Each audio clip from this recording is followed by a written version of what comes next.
Hey, what's up? It's Tristan from Ecom Ladder, and I'm back with my second video. So, over the past few weeks, I've been getting a ton of questions from people asking why they can't get sales from Facebook ads and what methods I use to test products and scale them on Facebook. So, before I start making video trainings about how to run Facebook ads for Shopify, there's a few things I need to talk about before you spend $1 on Facebook ads. Right, so I know a lot of people right now, when they first get into dropshipping, they'll go and create a Shopify store as quickly as possible, spend maybe a couple $100 on Facebook ads, get zero sales, then they'll quit and start claiming that dropshipping doesn't work and Facebook ads are a scam.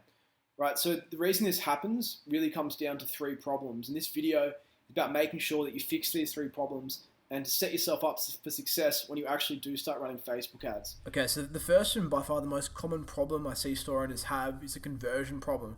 Right, so this relates to people rushing their store setup and creating a really shitty looking store that isn't able to convert traffic into customers.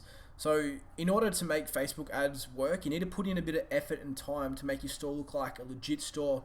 And I'll explain exactly what we need to do in a little bit. But first I just want to show you an example of how important your conversion rate is and how it relates to making money dropshipping, because at the end of the day, it's going to determine whether you can buy traffic profitably or not on Facebook. Okay, so let me explain this slide, right? So this is just a hypothetical, but let's say we have two different stores, okay? We've got store A and store B, and they're both selling this exact same product, the 3D yoga lamp, which you can get on AliExpress, right? So the product on AliExpress costs $10. In brackets, I've got here COGS, which just means cost of goods sold, and Shopify product means both these stores are selling this product for $30, right? So let's say we create a Facebook ad which promotes this product, right? And that Facebook ad generates 5,000 unique link clicks with a cost per unique link click of 20 cents. So that leaves us with an ad spend of $1,000. So it's just 5,000 times 20 cents, right? And let's say we send 100% of that traffic to store A. Now store A's conversion rate is 3%. So 3% times 5,000 is 150. So this store will generate 150 sales of this 3D yoga lamp product, right? So when you factor in the cost of goods sold and the ad spend down here, that leaves us with a net profit of $2,000. So now let's say we leave all these metrics the same, right? So we leave the same AliExpress product price and the Shopify retail product price the same, but we send all that traffic to store B. And the only difference here is that the conversion rate is 5%. So 5% of 5,000 is 250. So once again, you factor in the cost of goods sold and the ad spend, right? This leaves us with a net profit of $4,000. So it's literally double what we've earned in store A. Right, so keep in mind that I'm not taking into account other expenses like paid Shopify apps or transaction fees, but I'm just trying to keep it really simple here so you can understand how important it is to go and spend time and really fine tune your store before investing a ton into ads, because basically the higher your conversion rate is, the more money you're going to end up making. And I'm going to tell you exactly how to maximize your store's conversion rate in a little bit, but just bear with me now because I just want to explain to you the different types of traffic and how they convert on Shopify, right? Especially if they're coming straight from a cold Facebook ad. So basically you've got two types of conversion paths, and let's just call them impulsive buyer conversion path, and we'll call this one hesitant buyer conversion path, right? So the conversion path of impulsive buyer looks like this, right? So they click on the Facebook ad, they've never been targeted before, this is the first ad that's ever been shown to them. From there they land on the product page, they love the product, so they click add to cart, they're taken to the cart page, and they're taken to checkout, and they purchase, perhaps with maybe an upsell or something in between, right? So it's basically the conversion path of an impulsive buyer. And the thing about this is that this type of conversion path is really common with traffic coming from mobile devices. And also if you're selling like a low priced item, say anywhere between $10 to $30, the conversion path will be really, really linear like this. And it's actually really common if you're selling like a free plus shipping offer. That's basically 90% of your traffic will look like this, right? So that's the first type of conversion path. And ideally, that's the conversion path that we want our traffic to take. But it doesn't always happen like that, right? So the second conversion path a user could take is the hesitant buyer conversion path. And this is going to be a lot more common when you're selling mid to high price items above $30. And it's even going to be more common when the user is visiting your store on a desktop device. So the difference between an impulsive buyer and hesitant buyer conversion path is that when they reach the product page from a cold Facebook ad, instead of adding the product to the cart and progressing through the checkout, what will happen is that the user will actually bounce around to other pages on your store. So they might visit the FAQ page to find information about shipping times, or they might go to your About Us page to find out if it's a legit company, or they might even go to the collections page and look at other products in the store and see what other products it's selling. And then after that, what they'll do once they go to these pages is they'll come back to the original product page when they know the store's legit. Then they'll progress to the cart page and ultimately purchase. So what I'm saying here is it's really important that you don't neglect these other pages on your store, because these pages are basically points in your conversion path where either will decide whether or not to buy on your store. So just to summarize this entire slide, right, the thing I'm trying to tell you guys is that you need to start looking at your store as a sales funnel, right? That's all a conversion path is. It's just a sales funnel. And a sales funnel on an e-commerce store is at times going to be all over the place. Like, this hasn't been buyer conversion path. So you might even have a retargeting ad that targets people who have left the product page and brings them back on that product page. And even then, they could still bounce off to other pages on the store, right? So what you need to be able to do is reduce the friction at every stage in the funnel. And the way to do this is by adding something I like to call trust signals at every stage in the funnel. So I've broken down these trust signals that you need into 3 different categories, and I guarantee that if you take action and you implement these trust signals in your store, you won't have to worry about your conversion rate again. So I mean, there's lots of things that affect conversion rate, but I reckon these are the 3 main things the 3 main trust signals that you need to fix on your store. So the most important trust signals will be on your product pages, and the 7 points here, which I'm going to go through really quickly, right? So the first point is that you need unique product descriptions. You can't just rip a product description straight off AliExpress, or if you're using Oberlo, you can't just directly import that product description from AliExpress, right? Because when customers see this, it's just a massive turn-off if you can't be bothered to write a product description. So let me just open this up now and just show you an example of a product description, right? Your product descriptions don't have to be long, especially when you're testing products. So I've got this example store up here, and they've just got a few dot points, but you can see that the English is clear, and the dot points are basically benefits. And when you're testing, this is all you really need, just a few bullet points, so it looks like you haven't ripped it directly off AliExpress.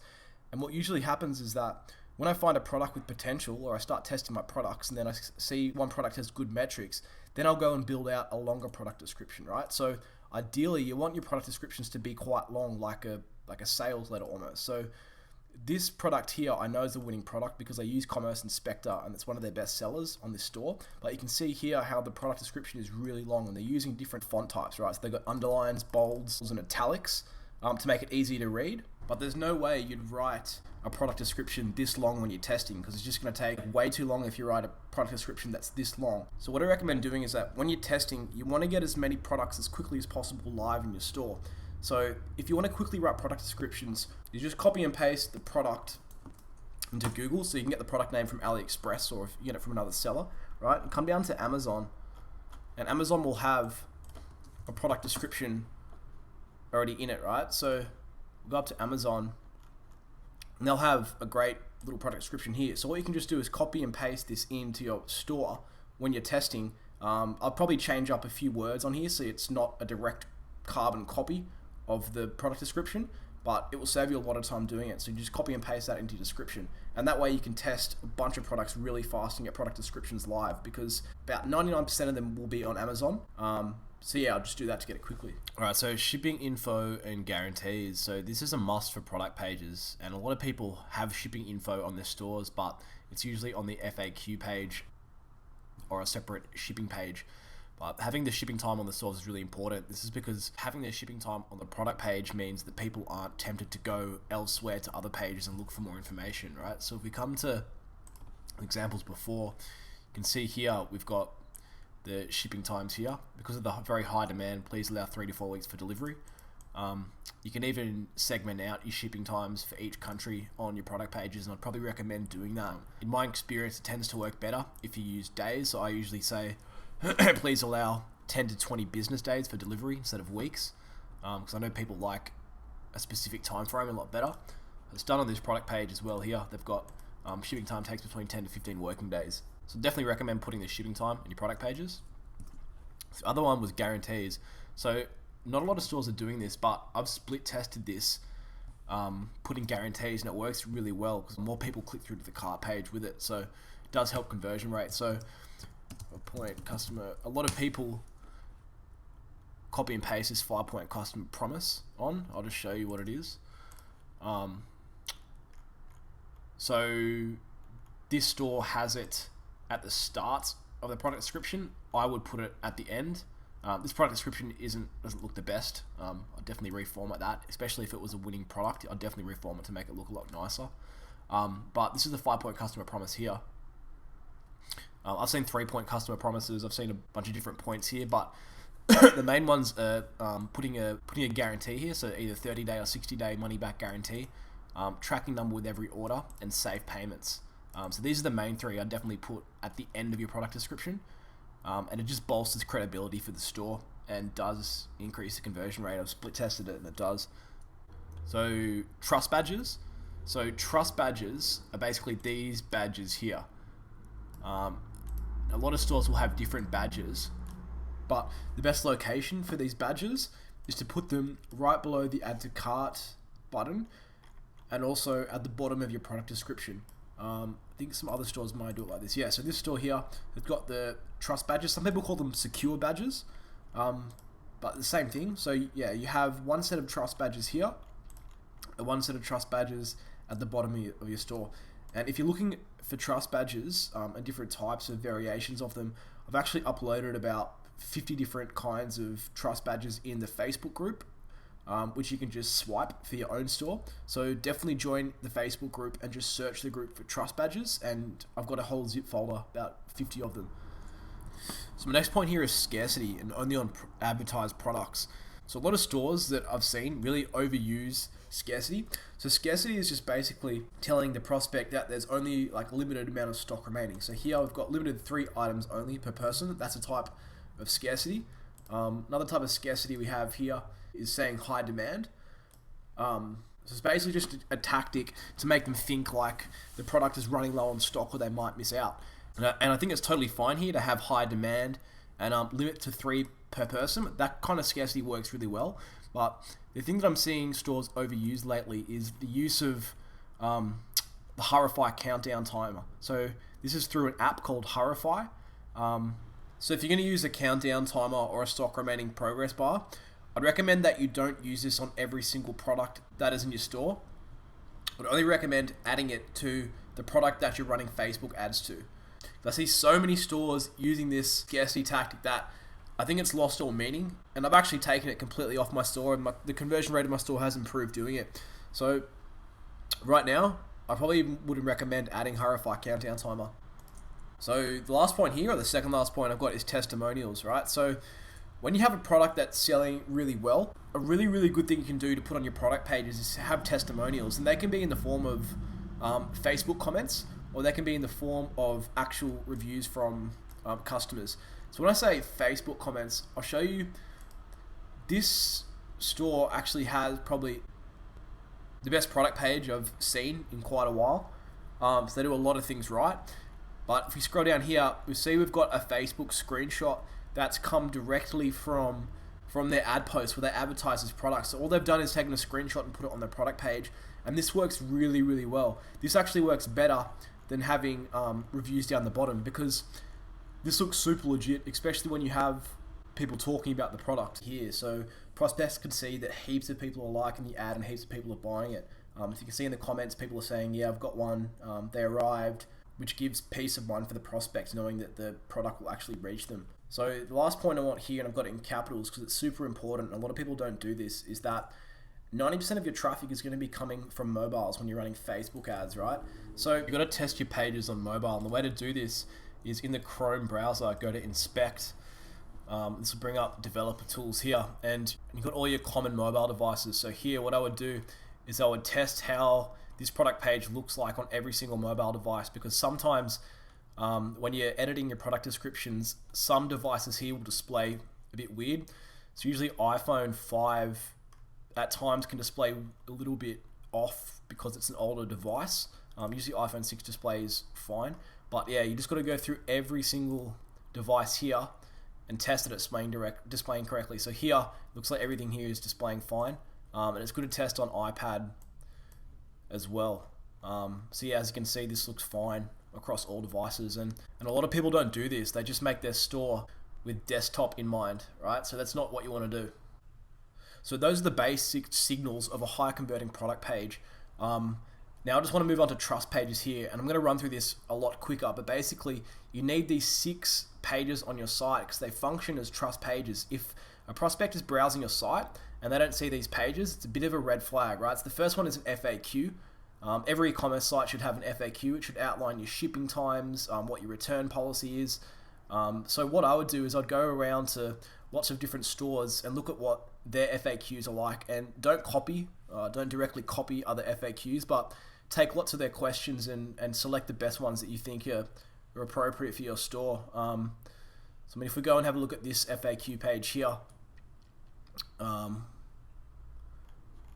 it's not that long. I would probably recommend a longer FAQ page than this, but it's still got all the important questions here. So they've got how does shipping work.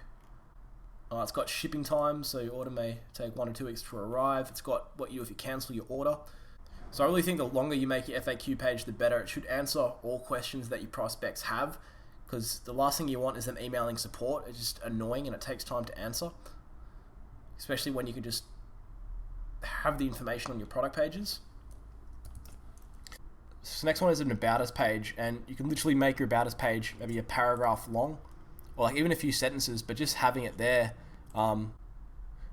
makes the prospect feel safe and that it's a legit store. So yeah, on your About Us page, you can put a guarantee as well. Track more order page. So having this as a standalone page is a massive trust signal. So in your navigation bar, you should have a tracking page, right? Tracking. Just want to see if the site has it. Yeah. So it's a standalone page where a customer can come in and track their order. And the way they set this up is through a Shopify app called Aftership. So I'd highly recommend you download Aftership for your store. There's a free version. I think if it's over 100 orders a month, it's paid. But especially if you're starting off, definitely install Aftership and set it up as a standalone page where you can put an embed here, because it's a massive trust signal if people can come on and track their order, and it'll also cut down customer support requests as well. Right, so the other 3 pages are pretty self-explanatory, but they're still needed. So you need a standalone Contact Us page, which has a support email on it that a prospect or a customer can contact. And you should put on that page that all support requests are responded to within a given time frame, say 24 hours or 48 hours. And then in the footer of your website, you need a standalone refund policy page and a standalone privacy policy page. In order to create this, pretty simple.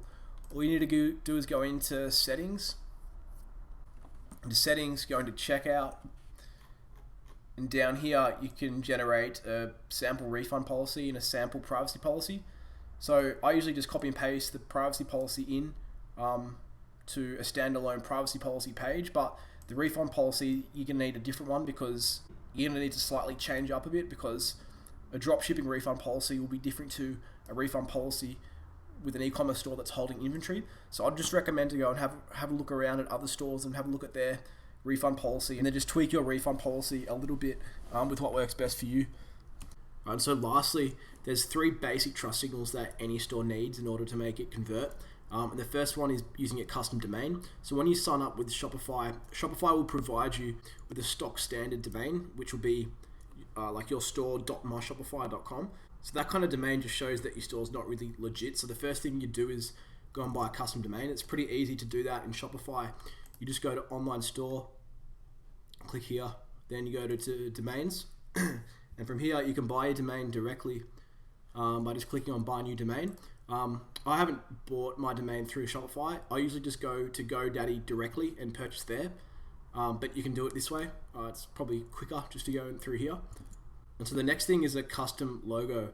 You can either go to Fiverr and just pay someone like $5 to create a logo for you, or you can come here to freelogodesign.org.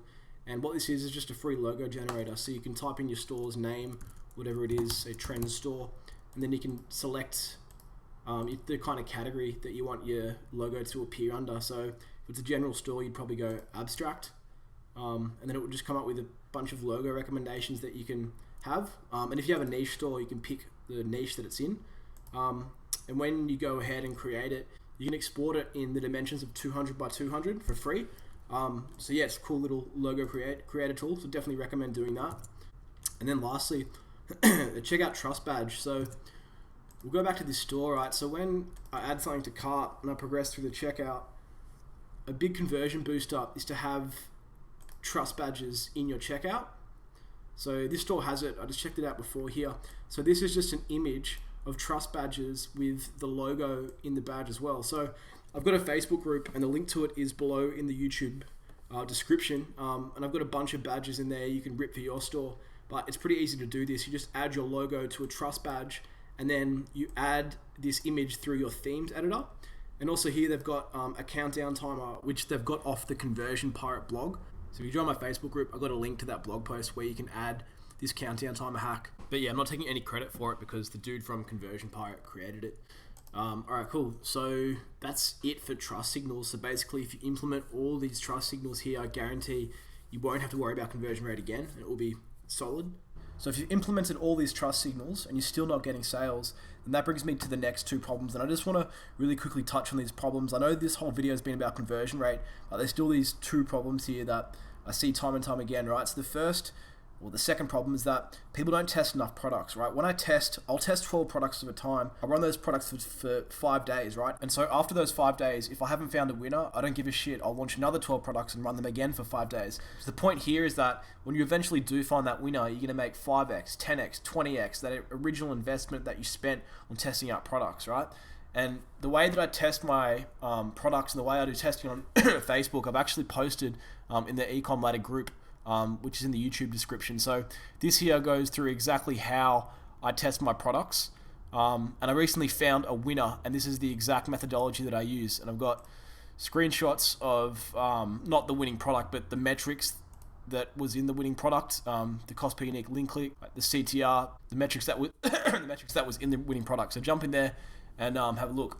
And then my last point is mindset, right? So you've got to be willing to spend at least a few $100s on testing ads. The only way you're going to get good at dropshipping is if you learn Facebook ads, and you got to see spending money as an investment in learning the Facebook ads platform. It's an investment in yourself. If you want to get good at anything, you got to invest time. See a lot of people saying that, oh, I lost $200 on Facebook ads. You didn't lose $200. You spent $200 buying data. And at the end of the day, that data is going to tell you whether you can scale your campaigns or whether you should kill your campaigns. That data is really, really valuable. So you got to shift your mindset to start thinking like that. All right, so that's it for me today. And now you've got everything you need to create a high converting Shopify store. So that means my next few videos are going to be about Facebook ads and how to start testing products. And I'm going to be creating a 100% free training course that runs through everything you need to know about Facebook ads. So definitely subscribe to the channel and join the Facebook Ecom Ladder group. The link's in the description, and I'll see you in the next video.